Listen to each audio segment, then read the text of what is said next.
Are you a lifelong fan of General Hospital? Are you a new fan who wants to know more about the history of the show? Do you enjoy talking about the show with others? Do you find yourself yelling at the TV? Is your self-care an hour a day in Port Charles? If so, we invite you to join hosts Amanda Kimmel and Shannon Coach at the place where all the hidden conversations take place and secrets are revealed. Meet us at Pier 54, a General Hospital fan podcast. Hello. Hi. Welcome to the Port Charles 411 part 2, and it's actually only going to be a 2-part for Dominique. It's going to be very depressing, so... Welcome to the Shannon crying for an hour show. It's not going to be me crying for an hour. I know you're not going to cry for an hour, but... I cried hard watching the videos. Hard. It was nice to see Scotty that sweet and vulnerable. Oh my gosh. My husband made the mistake of walking out of the room and then coming back in, and he's like, what happened to you? I'm like, nothing. I just watched some OGH. Yep. But, so we'll get there when I'm apologizing ahead of time for any tears that are shed on your part or Shannon's, because this is the sad Maybe one. Don't listen while driving. There you go. That's a good disclaimer. There we go. So we left off in 1991 where it was New Year's Eve and Charlie kissed Mac. Mac did not kiss, well, I mean, I'm sure that he probably kissed her back, right. But he did not initiate the kissing. Yes. So Dominique stormed out and was like, no, I'm good. Thanks. Mm-hmm. Well, Dominique goes back to the Outback and tells everyone how great her night was. By the way, very difficult finding all the videos, and I did not look up every single one. I tried to look up only the ones that had significant, and even still, I will point out when we don't have this video. Yeah. Certain ones. There's a lot that's not. There's some I really want. Matt comes over to the door. Comes to her door while she's in her apartment because remember, she lives above the Outback. Mm-hmm. She wants to be alone. He offers to take her to give her statement, and she gets real angry at Mac over Charlie, which fair enough. Duh. Then Dominique tells Connor that she has lots of money and resources now. She helps him by escaping and hiding him in her apartment, and then he decides that he has to hit the road. Not a clue why. Did not look it up. But she was helping him. Mm-hmm. And then she winds up talking on the phone to someone to meet her at Kelly's the next day. It then says that Dominique and Mac talk. Oh, again, we're using Curly Q Girl, and it was the 1992 playlist and also 1993 playlist. I think it was also Addie Kate's. Mm-hmm. I could be wrong. It'll be linked in the show notes. If I'm right or wrong, it's going to be in the show notes. Right. So I don't know if Mac was who she was talking to on the phone. Don't know what the phone conversation was. But then Mac asks Charlie out right in front of Dominique, which makes her very jealous. Like, come on, we are not in high school. Yep. So then Dominique goes and packs. Mac admits to Dominique that he was just trying to make her jealous. She doesn't care and moves out. Don't play stupid games unless you want stupid consequences. Anna suggests that Mac tell Dominique that he cares for her. So Mac has dinner with Charlie, but his mind is elsewhere. Mac gets a telegram to meet Dominique tomorrow at Lake Placid. Telegram. Not a text. Not a text, not a phone call, a telegram. Dominique plans her evening at the cabin with Mac, and Charlie trips Mac up by taking his car keys so that he cannot leave to meet Dominique. Mac arrives late to the cabin and tries to take things slow with Dominique. Then the cabin accidentally gets caught on fire, spoiling their romantic evening. See, this is where Nina should have ran up and been like, fire! Oh my gosh! Right. Mac has an idea to salvage his and Dominique's night. He recreates Serenity at the Outback for Dominique, and they make love. Aww. That is sweet.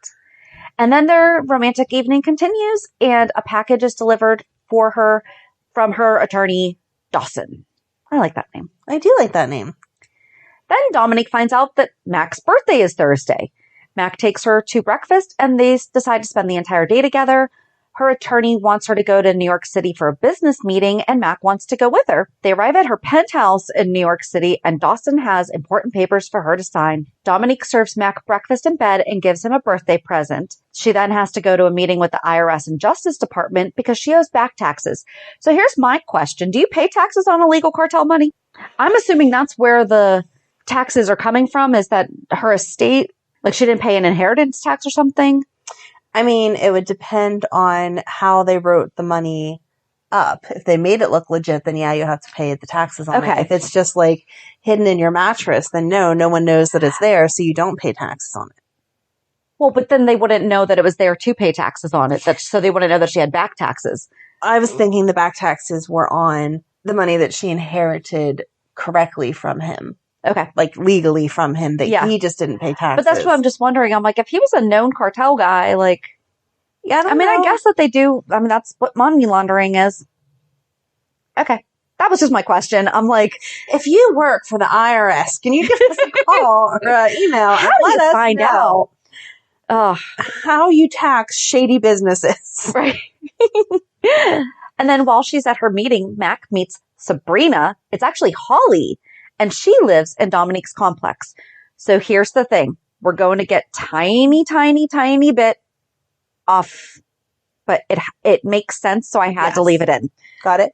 Anna suggests to Robert to stop off in New York City on his way back to Port Charles to say hi to his brother for his birthday. Sabrina brings a gift to Mac. Mac and Dominique invite her to his birthday party. And guess who winds up in New York City? Robert. What? Mac's party is happening, and then there's a power failure at Dominique's penthouse, and Robert comes face to face with Holly. Mac's birthday party continues, and Holly flees, but the elevator is out, and she is stuck. Robert thinks that he may have seen a ghost, because remember, he thinks Holly's dead. Yes. The light comes back on, and Holly is long gone, but then Robert finds out that she lives in 7H, but by the time he gets there, she is long gone. Robert breaks into Holly's apartment and takes a look around, and Dominique and Mac make love.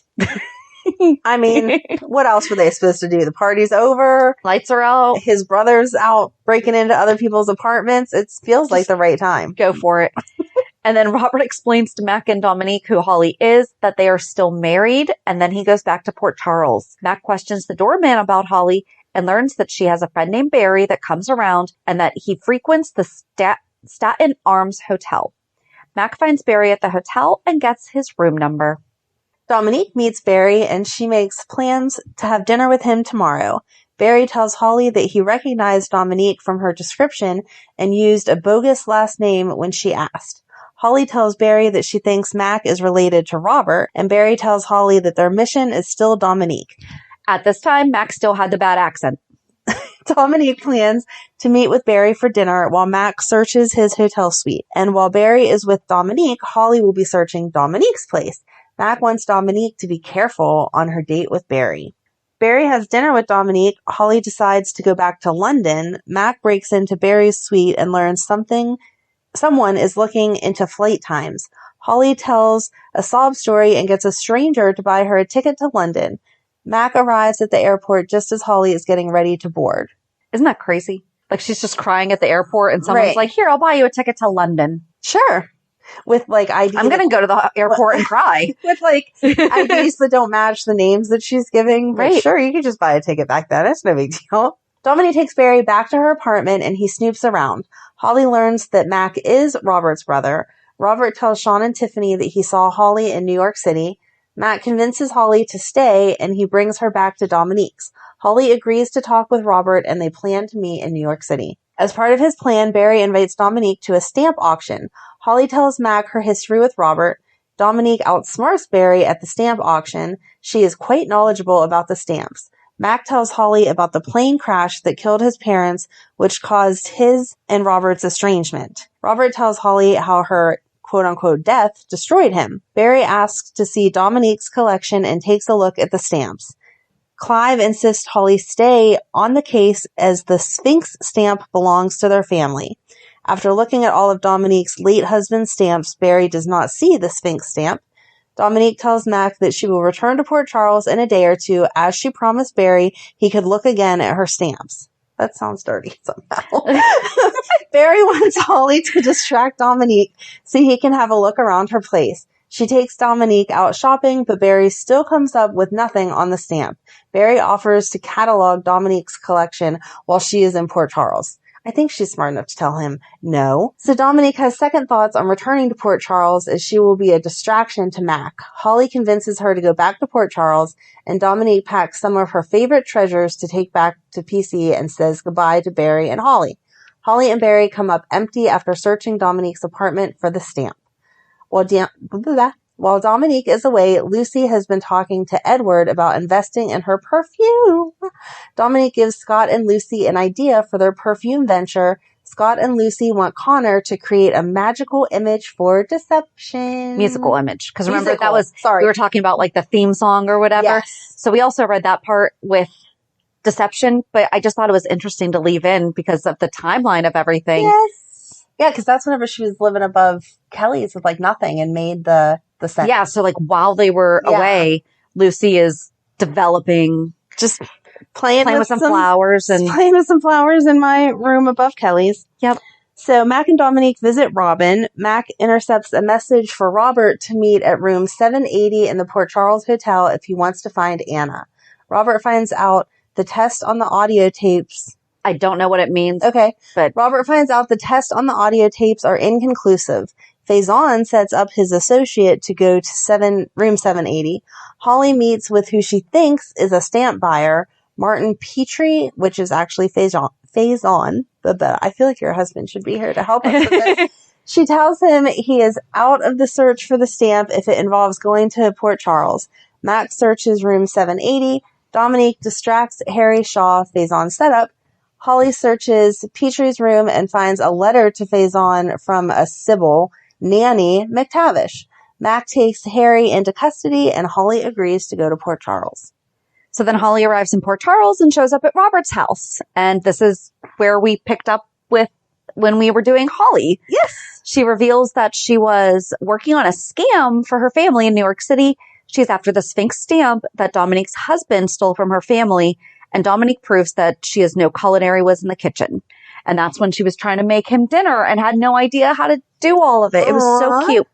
And then Holly tells Robert about the letter that she found. And then there was a lot of side story with Holly, Robert, Anna, Robin, Faison, and McTavish that Dominique is like present during, but she wasn't necessarily like that was the Sphinx stamp was her part of the story in their story. Right. But then like all this other stuff started going on. So if I am missing something that happened significantly in there, I didn't keep going. It was rabbit hole. Yeah. And at some point, Mac moves in with Robin and Holly at the Scorpio house because Robert is leaving for some reason. Oh, I put because Robert is leaving for some reason I don't want to get into because it goes into another storyline that we'll talk about another time.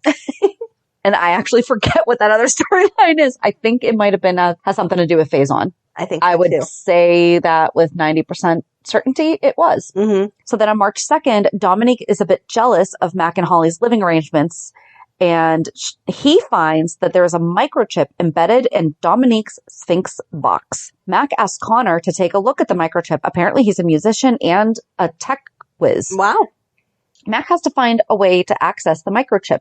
Holly accesses the chip, which contains the Nanny network, which contains a list of nursery rhymes. They try to find out how the nursery rhymes fit together, and Mac asks for Sean's help. So the nursery rhymes are Pins, Ladybird, Banbury Cross, For Baby, Handy Pandy, and Dr. Foster. I don't know any of them. No, I don't know any of those either. I was waiting for you to tell me. Nope. How do you not know that? I did not. And I did not look them up. I know. I'm so proud of myself. Good job. And then Dominique meets with Julia about the letter that she received about the IRS seizing her assets. Dominique tells Mac that she has to go back to New York to deal with it. And while Dominique is away, Mac asks Holly to manage the Outback. They discovered that the nursery rhymes have been altered by one word. So they actually sat there and read through all of them. And apparently she knows them so well that she picked up on the fact that one word was altered. Keep in mind also, this was like pre-internet. So it's not like I don't know how they fact checked that. Right. I mean, other than the fact that she knew it. Either she knew them or they were hanging out at the music store. Right. And then when Dominique comes back to New York City, she questions why Mac would hire Holly. Then she talks with Julia about her IRS issues. And I'm wondering when it's going to happen for Carly. Just throwing that out there. Then Mac and Dominique have dinner. Holly tells Mac Dominique has no reason to be jealous. And then Dominique decides to volunteer at General Hospital. And at the same time is when the volunteer program was getting started. And Jason and Robin had recently signed up. And it was Jason Quartermain. And they were trying to recruit other people. And General Hospital had a charity basketball game. I did not look it up. It was not a donkey basketball game. Oh, darn. I know. But then Julia suggests that, this was a couple weeks later, is when Julia suggests that Dominique do some test shots for deception, and she shines. Julia and Scott hold an open casting call, and Julia plans to go to New York City with Dominique and Scott. And then Dominique is upset that Mac did not ask her to be a partner with the Outback, but Bill Eckert wants to be involved. And so that's getting started. And she's like, well, why didn't you ask me? I have like $1 bajillion. Bajillion? Bajillion, okay. Yes. Bajillion. And then on April 9th, Holly sets Dominique straight about her and Mac. Mac agrees to take on Bill as a partner in the Outback. Dominique tells Mac that she is tired of him shutting her out of his life, and Mac and Dominique agree that they need time apart to think.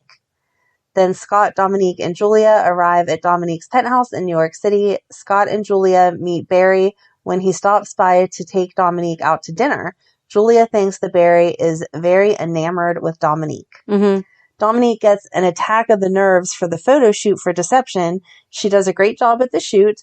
The girls and Scott later hit the nightclub in New York and then again the next night. When they are back in Port Charles, Dominique sits and stews as she watches Mac and Holly at the Outback. Mac blows her off. Dominique tells him she is confused about them and they break up. Confusion over. Right. I'm confused, so we're done. Dominique decides she wants to give capital to Deception and wants a more active role. She and Connor discuss what went wrong with Mac, and he drags her down to the Outback. 2 weeks later, Dominique and Julia celebrate getting their funds back from the IRS, and they go to the Outback for drinks. A few days later, Dominique returns Mac's things from her apartment. On June 3rd, Julia drags Dominique to the club. Dave Cause is playing. And he's the guy who plays the theme song that we love because he made a couple appearances on General Hospital playing his little saxophone. Okay. And then Dominique gets tipsy, goes off on Mac, and then passes out. Dominique is going to back a line of cosmetics for Deception. On June 24th, she and Scott leave for Texas.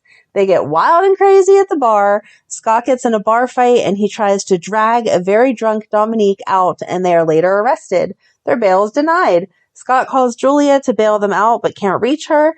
They are at each other's throats arguing, and then they learn they have made the papers. And this is whenever Scott was like all about don't let everyone know what happened in Texas that we talked about before. And there was no videos from June 22nd to July 21st, so could not find anything about Texas. Like I even specifically looked for Scott and Dominique in Texas, General Hospital. Texas scandal, and nothing there. No. So July 2nd, the trial is set for the following week. So they're stuck in Texas. Jessica is able to have their trial moved up, and they go before a judge. Jessica gets them off the hook, but the press is all over them. And we already It must have been like a really slow press time because I don't like Jessica. They head back to Port Charles, but the press is hot on their trail. Right, over a bar fight? Why is this huge news? Right. Julia tells Scott... They weren't anyone at this time either. Right. It's not like owners of Deception get in a bar fight. They weren't big enough yet. Julia tells Scott and Dominique that their escapade to Texas will more than likely cost them with Deception sales. So my thought is, Lucy is aware of how this all happened and how it played into Deception. Why is she not referencing it with the stuff that's going on with Sasha? Oh, yeah. Hey, we've had scandalous things happen before, and this is how we handled it. It's not personal. Yep. So Dominique wants Deception to pick up the bill for her and Scott's adventure in Texas. Why? No. Julia wants to hotel and perhaps a per diem for food, but you getting drunk and arrested is on you. Right. Sorry, I don't pay bail. Julia wants to spin it's Dominique. Not a perk of your employment. If you ever get a different job, you can write that into your contract. I need to know they'll also cover my bail. Julia wants to spin Dominique and Scott's adventure into free publicity for Deception, which they could be doing with Sasha, how they talked about the mental health. I mean, they don't want to spin it for manipulation purposes the way that they are with this, but normal people have these issues. We work on it together. Right. Mr. Wyndham takes a meeting with Julia, Scott, and Dominique, and he is thrilled with the extra publicity that is coming Deception's way.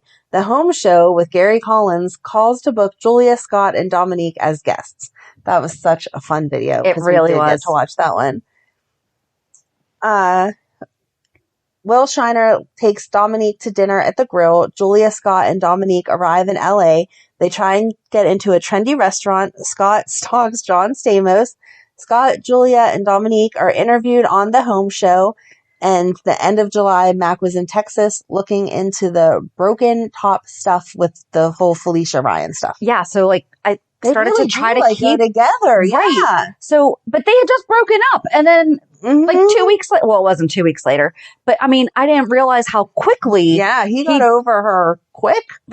Was involved in the Felicia Mac Ryan stuff. Yeah. It was so interesting to be reading some of the stuff that was going on. And I'm like, I had no idea that was at the same time. Right. Even as we were doing the Deception, I don't know how I missed that was going on with the Ryan stuff. Oh, because we did Deception first before Ryan. Yes. So I would not have been paying attention to that. Yeah. Mm-hmm. And then in August, Dominique wants to take Julia and Scott to the Outback. Jenny and Ned join the Deception crew for a few drinks at the Outback. And the next week, Julia and Dominique are finding that the single scene was getting old for them. On August 20th, Scott's new sports car breaks down when he is taking Dominique for a ride. They have to hitch back to town. An Elvis impersonator picks them up, and Scott has the idea to ride with him to Atlantic City instead. They should have done it on August 16th because that was the anniversary of Elvis's passing. Just throwing that out there. Also, no video. Really bummed about that one.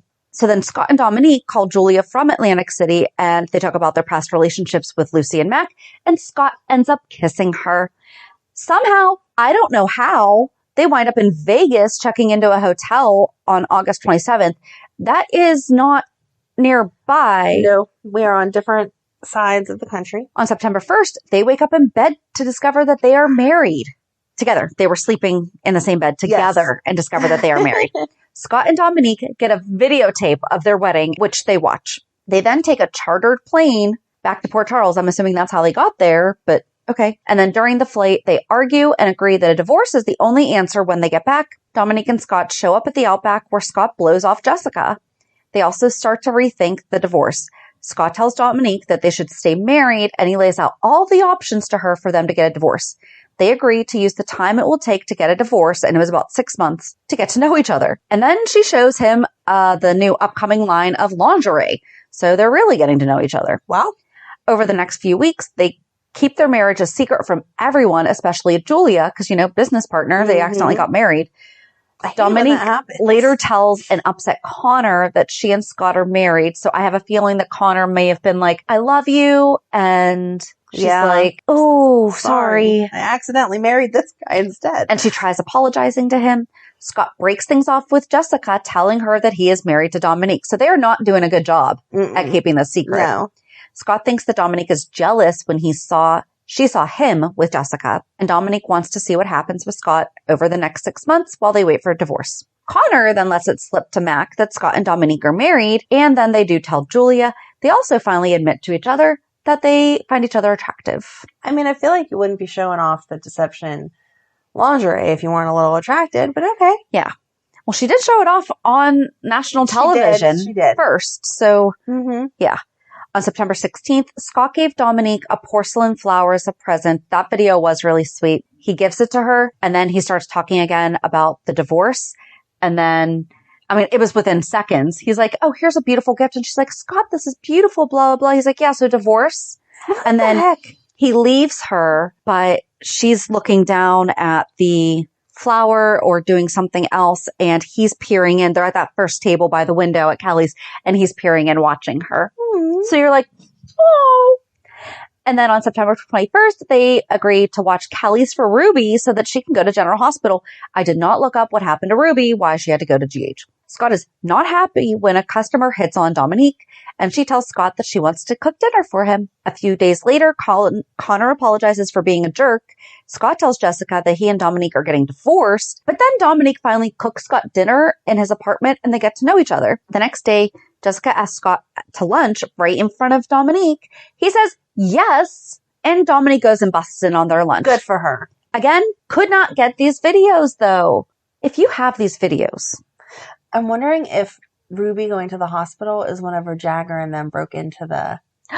Maybe. Because that timeline Maybe, should fit. yeah, because there was a lot of Jagger in the videos. There was, yes. Yes, You're welcome. There's a lot of black vest going on. Yum. On September 29th, Dominique gives Scott a key. She takes him to a warehouse on the waterfront that the key opens. It is a space for Scott to open his law office. Then on October 1st, Scott and Jessica make plans for the law office renovations. Dominique finds out that they are going to be partners. After Dominique comes in complaining about Scott, Connor takes her for a walk on the pier. Scott tries to talk to Dominique, but she wants nothing to do with him. Scott explains to Dominique why he brought Jessica in as his partner, and they agree to bury the hatchet as they do have to work together. I'm sorry. If I gift you an office building, you're not bringing in your ex-girlfriend No? without clearing it through me first. Okay. If I'm footing the bill for your business, I agree. I agree. There needs to be some... I'm over this, Jessica. Yeah. Yeah. Scott invites Dominique to dinner before she leaves for a deception promotional trip to Italy. And this is where my idea for Serena to be overseeing the European division makes more sense. I agree. Scott gives her a hat for her trip and they say goodbye. While she's away, Dominique calls Scott from Italy. Because they like each other. Felicia thinks that Scott really misses Dominique. Lee and Gail overhear Connor talking about the fact that Scott and Dominique are planning a divorce. Scott explains things to Gail and Lee. Scott calls Dominique in Italy. He calls Dominique and then gets jealous when he hears her flirting with the room service waiter. When she comes back from Italy, she wants to see Scott. She gives him a gift and he tells her that he told Jessica he would not be going into practice with her. Dominique, smart man. Exactly. Finally, took him long enough. Dominique tells Connor that she is not so sure about her divorce from Scott, and then October 27th, Dominique meets Gail for the first time. November 3rd, Scott invites Dominique to dinner to celebrate his first client. She later tells Lee that she is lucky to have found Scott. And then you made the note, was his first client Cheryl? Oh, yeah. Because then later they have Scott reading her will. Oh, and that's Lucas's mom. Yeah, that would make sense. Yeah, I had a lot of side thoughts while I was... On November 9th, after dinner, Dominique and Scott make love for the first time. Question. It really made it sound like they had made love several times. And didn't it say they woke up in bed together? Yeah. No, it said that they got to know each other, but they woke up in bed together in Vegas after getting married. Perhaps not. Maybe they just don't remember it because they were drunk. That still doesn't count. I mean, it does count, yeah. No, it doesn't. Oh, yeah, it does. Yes, them not remembering doesn't mean it does not count. Right. Yes, we're both saying the same thing, yes, but just a different way. Totally yes. The next morning, Scott brings Dominique breakfast in bed. They later find out their divorce court date has been moved up. Dominique tells him she wants to stay married.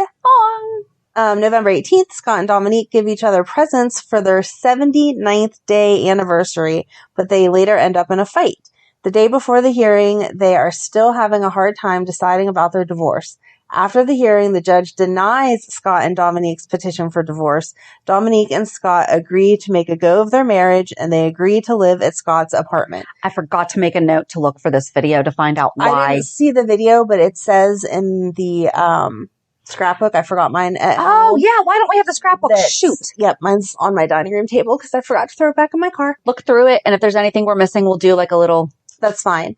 They said, like, the judge was like, why do you want to get divorced? And they were both like, I don't know. We got married on accident and we kind of like each other, but we don't know, blah, blah, blah. And he was like, no, you need to like figure out your stuff first. I'm not just like, divorce is a big deal. We're not just granting it to grant it. So obviously the book said it more eloquently, but that was why That's the gist. Yes, it was denied because they did not find just cause. Cool. For the Thanksgiving episode, Scott and Dominique help Ruby feed the homeless. Lucy is back in Port Charles and sees Scott and Dominique together. Scott calls Lee and Gail to tell them that he and Dominique have decided to stay married. On the 30th, Dominique and Scott end up in bed together on their lunch hour. She leaves for a meeting in New York City. Her flight is delayed due to heavy fog. Dominique returns home and finds Scott with Lucy in her underwear. Dominique storms out of the apartment and Scott follows her. Lucy sees Scott's wedding video. Oh, I would really like to see that now. Dominique finds Scott asleep on her doorstep. They argue over Lucy and he pleads his case. On December 8th, Lucy tells Dominique that she has a history with Scott that can't be competed with. I don't like that because him and Dominique really like each other, but I like that Lucy was causing trouble. Like, that's what she was all about. A few things happened over she's changed so much since then. I don't know that she would throw it in Dominique's face or whoever's face quite so easily. Now that she's matured, it's more of a subtle, like, you should be picking up on this. I don't have to throw it in your face. Okay. And then you put a few things happen over the following weeks, but nothing Dominique focused. Lucy was in trouble at one point, and on the 22nd, Dominique offers to pay Lucy if she stays out of town. Dominique and Scott decorate their tree and talk about their childhoods. Then she gets a bad headache. Dun, dun, dun! Got some foreshadowing here.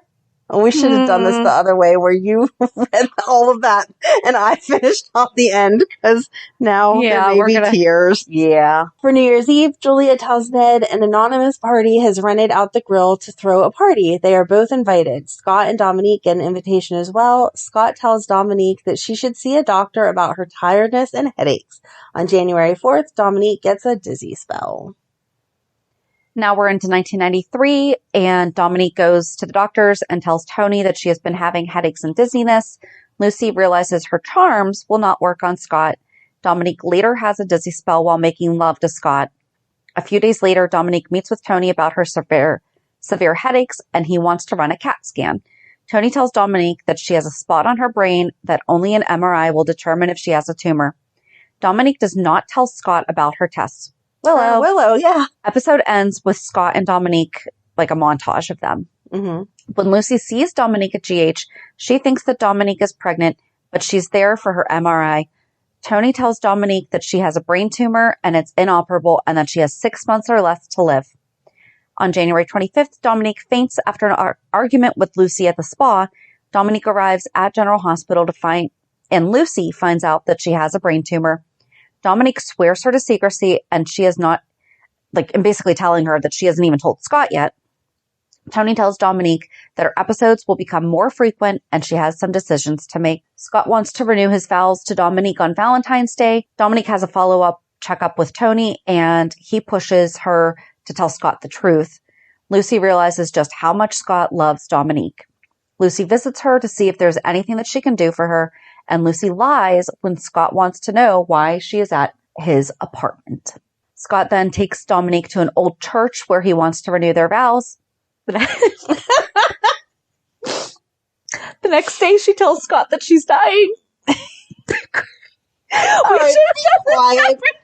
The next day, I wasn't expecting that. The next day, she tells Scott she's dying, and unbelieving Scott wants her to get a second opinion, but she wants to make the most of the time they have left. Scott and Dominique discuss options with Tony. Chemo and radiation may prolong her life, but there are no guarantees. She doesn't want to spend the rest of her life in the hospital, so she declines treatment.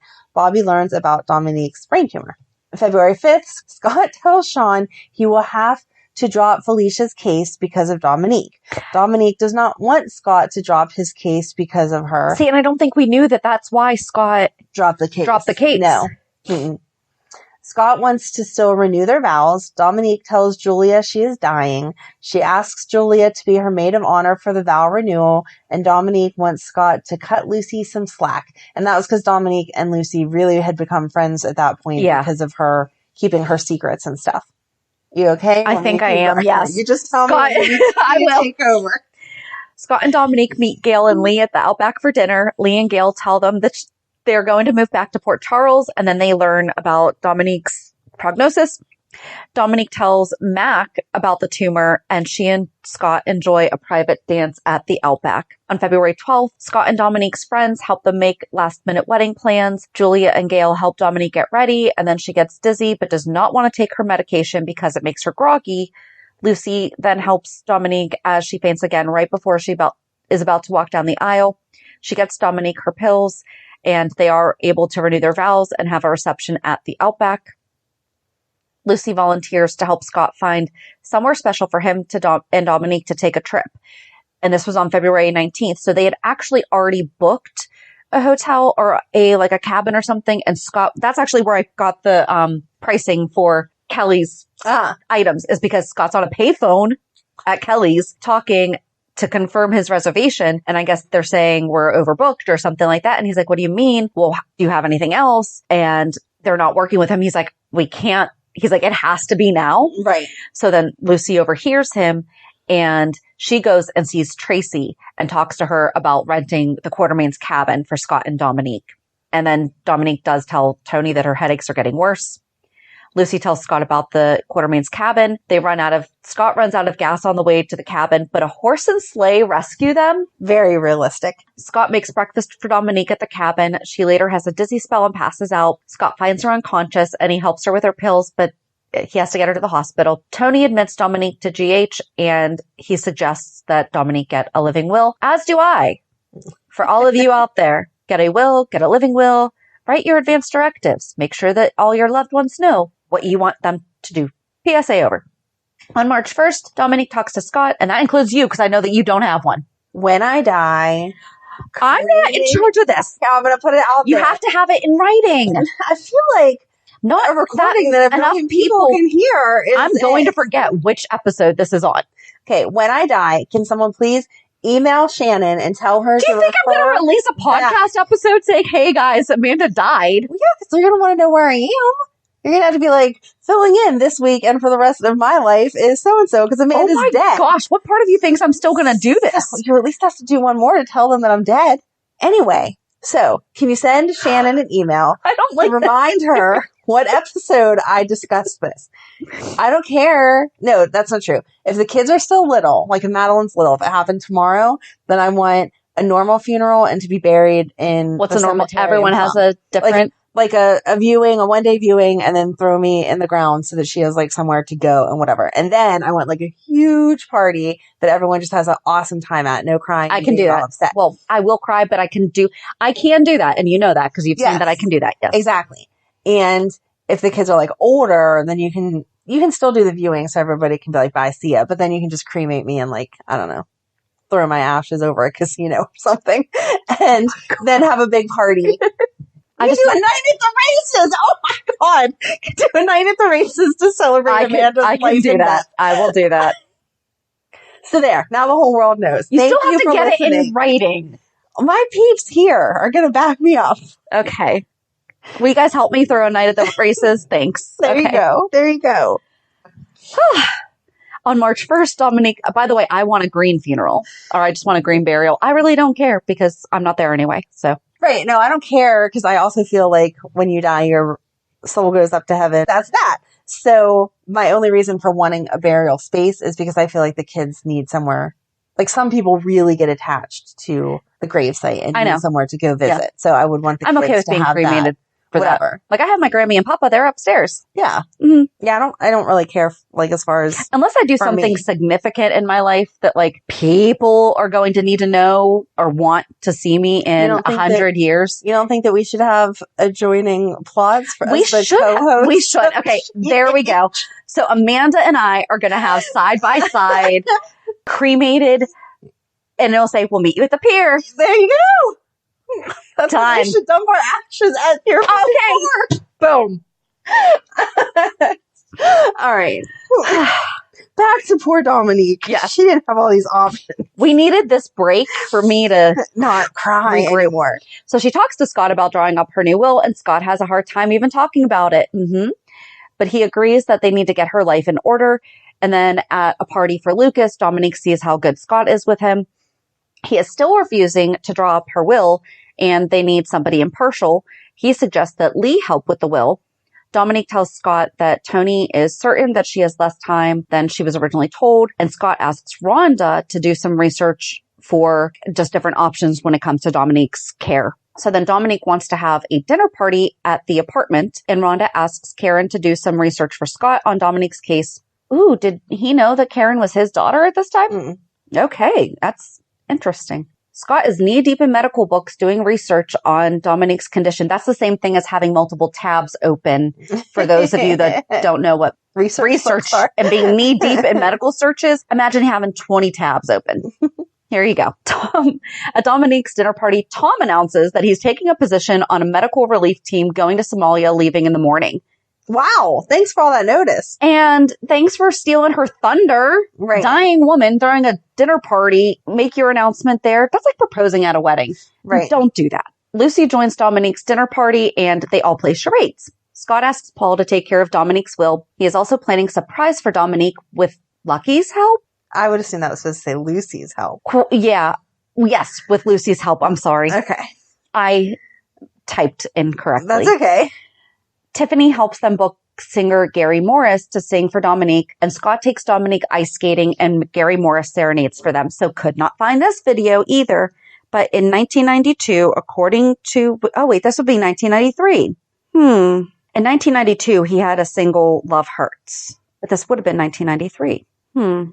He had an album released, Full Moon, Empty Heart, on September 10th, 1991, and then didn't release anything again until 1998. So it would have probably been something from that album. So if you know what song they skated to, because in my head, all I have is Billy Madison, My Endless Love, which is horrible. Oh my God, that's funny. But that is like, seriously, it was Happy Gilmore. Ryan would be very in love with you right now.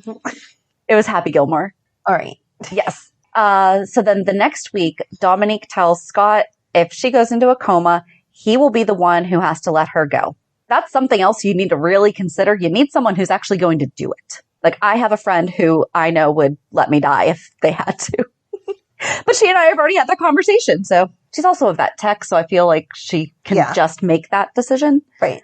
Scott tells Dominique that he found someone in Paris that can help her, and he explains the treatment to her, and she's like, no, this is why it wouldn't work in her particular case. And then Dominique wishes that she and Scott had time to have a baby. Dominique wants to find a surrogate so she and Scott can have a baby, and then Dominique loses her sight. Tony tells her that the tumors are applying pressure on her optic nerve, and she regains her sight, but Tony warns that it is going to happen again. Scott tells Dominique that he is not sure he can raise a child alone. Scott tells Bobby that he and Dominique are thinking about having a child. Dominique tells Julia, who thinks she's asking her to be the surrogate. Brenda finds Julia crying after her visit with Dominique. Scott tells Lee about the surrogacy plan. Scott agrees with Dominique to try for a baby. They talk to Tony about in vitro. He tells them all systems are a go. Dominique then asks Lucy to be their surrogate. Lucy tells Dominique that Scott would never agree to have her carry their baby, but sure enough, that's exactly what he tells Dominique. I mean, he had to know that was going to be complicated. Right. Like, of all the people in the world, that is not who anyone would have picked offhand. Right. In April, Dominique tries to get Lee and Gail to help her conceive. No. In April, Dominique tries to get Lee and Gail to help her convince Scott that Lucy is the right choice to carry their baby. Scott continues his search for a surrogate. He tells Lee and Gail that he has reservations about Lucy, but Dominique does not want a stranger carrying their child. Dominique, Scott, and Lucy meet with Tony. Tony tells them there is a small chance that Lucy could contract cancer through the transfer of cells from Dominique. I would not have thought about that, because we were just talking about that with Willow. But I wonder, like, if at that time, like, that was... I don't know. Lucy still wants to go through with the procedure. Scott thanks Lucy. Lucy and Scott have flashbacks of their past relationship. Tony tells Dominique that she and Lucy are on the exact same schedule, but it is still a long shot. Dominique's eggs are harvested. Tony tells them that the eggs was successfully fertilized the next day, and Lucy is prepped for the implant, and Dominique visits her the next day. I mean, what are the chances that they are already synced up? I'm sorry. I know that when you are like super close to someone, like friends or sisters that live in the same house or whatever, that you can all sync up in that same timeline. But I still feel like there would need to be a bunch of extra drugs involved there. From what I understand, IVF is not a simple procedure at all like that. Get what the actual outcome was, but the office ladies talked about that. Okay. But they actually found like the medical articles and everything, and I forget what the outcome was. Like, is it actually a thing, or is it just something that we've kind of decided? Oh, okay. I don't know. So Dominique insists Scott help Lucy with all her errands for the day, and she goes to visit the hospital chapel. Tony joins Dominique and Scott for dinner, and Scott has to try and keep the peace between Lucy and Bobby. Dominique passes out and goes to GH. Bobby warns Lucy not to hurt Dominique and Scott. Tony tells Scott that he wants Dominique to continue to stay at GH until the end, and she can't go home. I have a problem with Bobby warning Lucy. She has no control over if her body accepts the implant. Right. You better not miscarry. Right. Okay. I mean, and thanks for adding more stress to her to increase the chance that she would miscarry. So Scott surprises Dominique with filling her hospital room with flowers. Steve and Audrey visit Dominique. Scott gets a baby name book for him and Dominique. They toss around a few names for the baby. Lee and Gail visit Dominique, and Dominique admits to Scott that she is scared. Julia comes to visit, and Dominique asks her to be the baby's godmother. Lucy is worried about disappointing Scott and Dominique if she does not become pregnant. Scott surprises Dominique with a dinner party in her hospital room. Could you imagine that happening now? Those nurses would be like, get out. You can only have 2 visitors at a time. Exactly. Felicia is worried that Mac will get caught if he goes to GH to see Dominique. This was when they were hiding. Mm-hmm. And it was like a couple days after they went to go see that movie as they were in hiding. Yes. But he sneaks in to see her. Scott and Lucy are nervous that about the test later today. Dominique and Scott learn that Lucy is pregnant.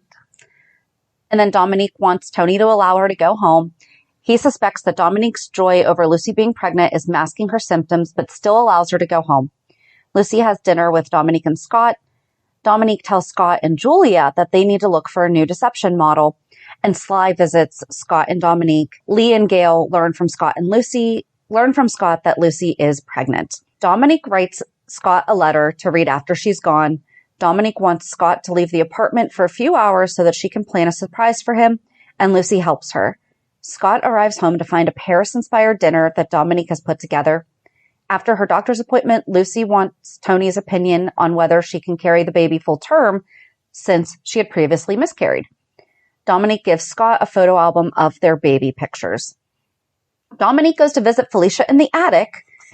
Scott and Mac, and we didn't, this didn't occur to when we read, Dominique went to visit Felicia. Okay, why are they just having people come visit them while they're hiding? Yeah. Scott and Mac talk about how Dominique has changed his life, and Dominique wants Scott to name the baby after he meets him or her, but that the middle name should be Lee. That's my middle name. Spelled the exact same way.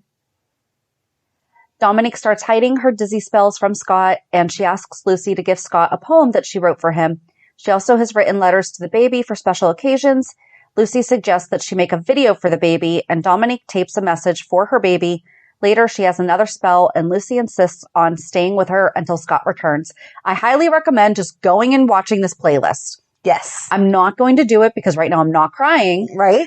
And I would be, but it's absolutely beautiful. Yes. And then Dominique tells Scott that they have to go to the hospital. So she had been hiding that she was taking the pills and stuff. And then I think she just finally. Yeah. It was like, you're too sick. Sorry. So then Dominique is admitted. Tony warns Scott that he needs to prepare himself as this is the end. Dominique wishes that she could just hold on long enough to see the baby once. And Lucy asks Tony to move her ultrasound to today so that Dominique can see the baby. And Lucy had to seriously convince Tony to do it. He's like, you're not going to be able to see anything. It's too soon, whatever. And she's like, if there is a chance, can't you just do it? Right. And then Dominique tells Lucy that she would have her blessing if ever she and Scott wanted to raise the baby together. And this was beautiful because she kind of said something similar to Scott. She was like, you're going to have people that want to help you. Let them. Oh, because I wrote down May 3rd, specifically who did Dominique say had her blessing? Because in the original write-up, it was worded weirdly. And she tells Scott about the video and letters and tells him to let others help him. She knows that he's going to be fine, but he needs to not turn his back on people that are trying to help him. And then Lucy comes in.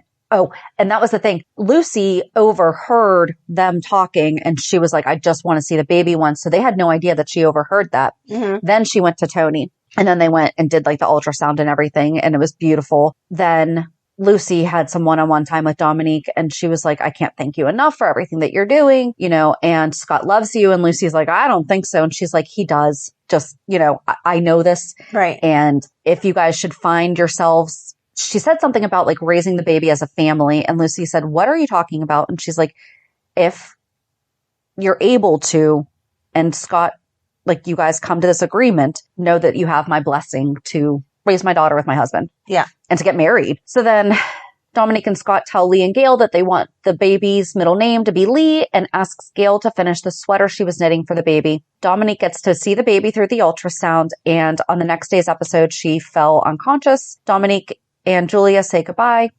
And then Scott takes Dominique to the gazebo to see the flowers that he planted.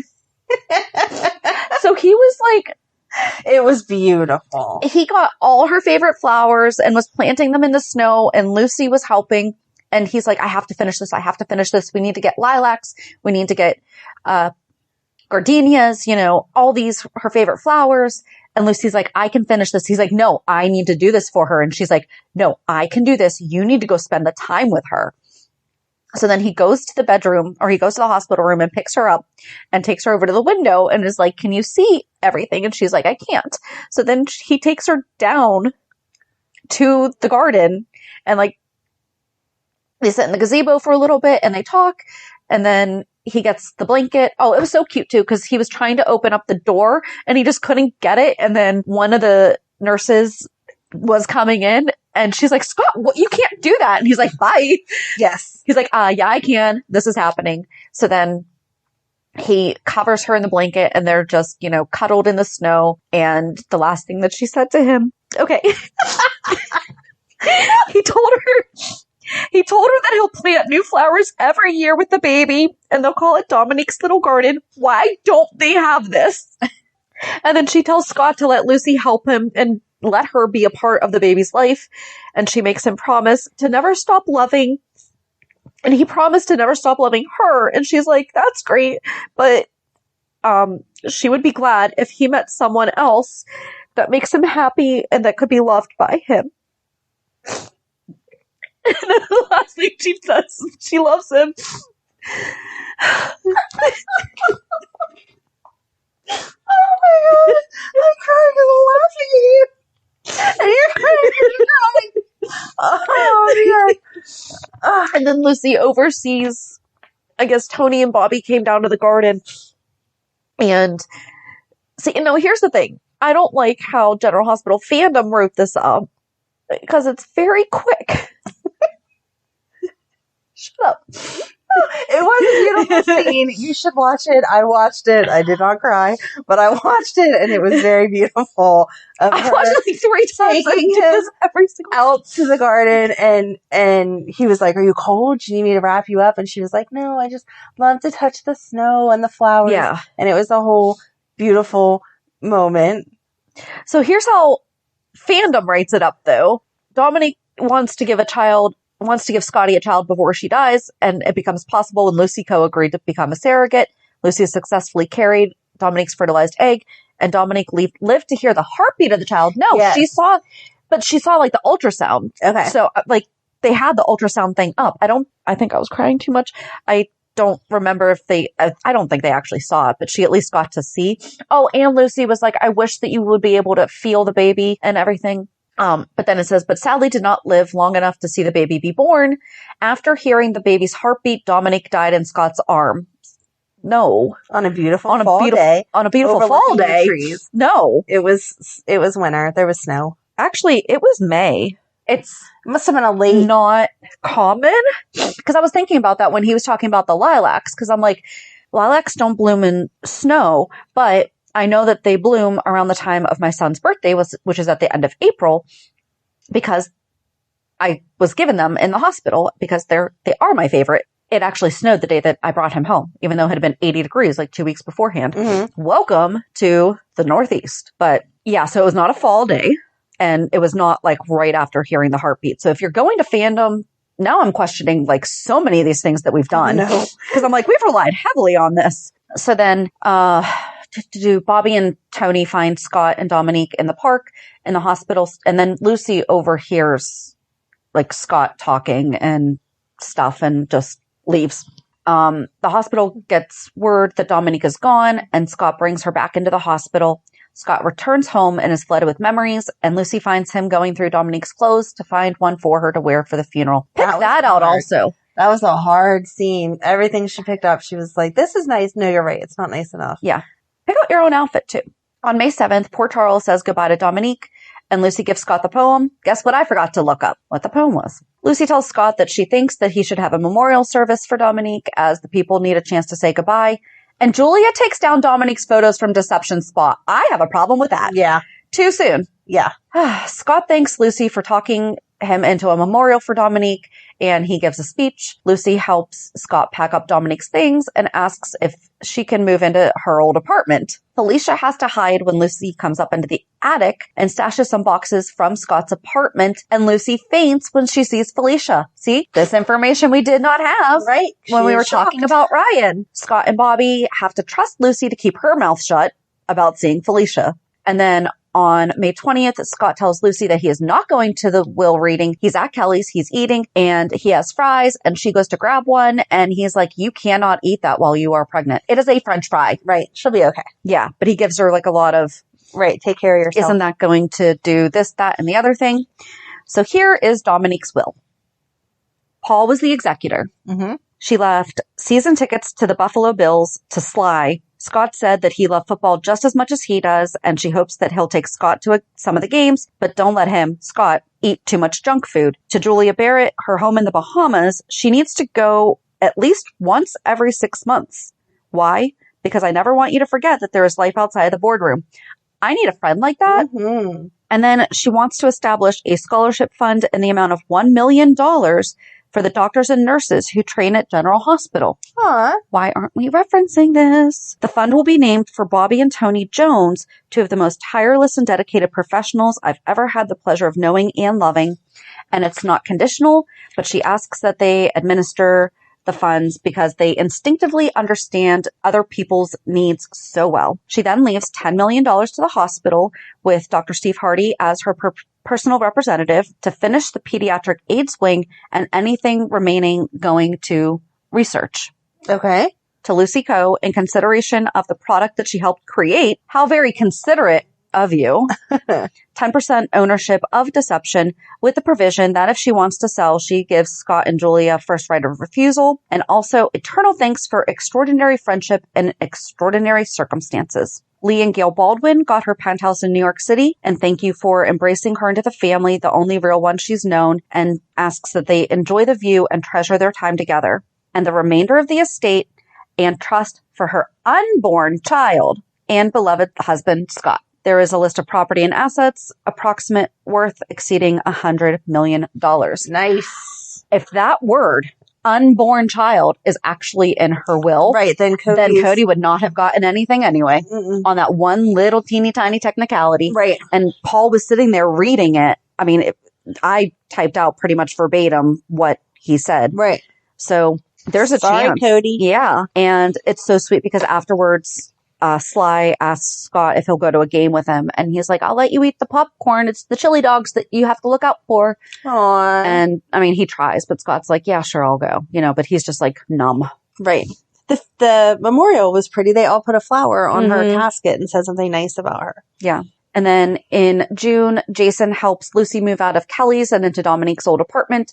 Scott returns to his and Dominique's honeymoon Las Vegas hotel room, but it's a disappointment as it looks different. And in Port Charles, Julia treats Lucy to a huge dinner at Kelly's. They learn that Scott is in Vegas, and Lucy goes to find Scott at the chapel that he and Dominique were married in. On June 16th, Scott reads a letter that was written to Dominique from a woman named Catherine. On the 20th, Catherine arrives in Port Charles, and Scott has to tell her that Dominique has passed away. Catherine tells Scott about Dominique's childhood, and Scott wants to hear more. He takes her to Dominique's grave, and they bring flowers. Scott tells Catherine that if she's in any trouble, Dominique would have wanted him to help her. And then Lucy joins Scott and Catherine for dinner, and she learns that Lucy is carrying Scott and Dominique's baby. Ooh. Maybe this is why no one knows about the other baby. Maybe she came to town to be like, hey, are you going to raise your kid now that Leopold's dead? Maybe. And then she winds up coming and finds out that she died. And she's like, all right, I'm not going to throw more on this guy. Right. In July, Scott wants to go to New York City with Catherine as he has to go through Dominique's apartment there. And Mac tells Lucy that Dominique never went to school as she was tutored at home. So Catherine cannot be an old school chum of hers. Mm-hmm. And on that, dun dun dun, Catherine's a liar. Yeah. I thought that was cool that, like, not cool. I thought that was good to bring in, though. Like, this was kind of the transition of, right, because when we start talking about Catherine, I hadn't thought about that. What if Catherine's entire purpose of coming to Port Charles? You give Catherine too much credit. The entire purpose was for her to get all that money. Yeah, but what if the purpose of her wanting all the money is because she's been taking care of this baby for the past couple of years? I mean, sure, the money would help take care of the baby, but she wanted the money for herself. Catherine is evil. I know you like her, but she's evil. You okay? Yeah, it was just hard. Seriously, go watch the couple of playlists. They're few, but they are good. And so, once again, we know that the timelines add up in no way. They don't have to. It's the Soups. Nope. But it's still good to know the background. And seriously, just watch them just to see Scott. He was so sweet. That was my favorite part of all of them, was just seeing how attentive and in love he was. You know, sometimes you just forget because Scott is a jerk. But no wonder he's so jaded, though. Yeah. But he was so sweet. Very, very. So I guess join us on Monday as we recap this week's shows. Have a good weekend. And we'll meet you at the pier. Bye. Bye.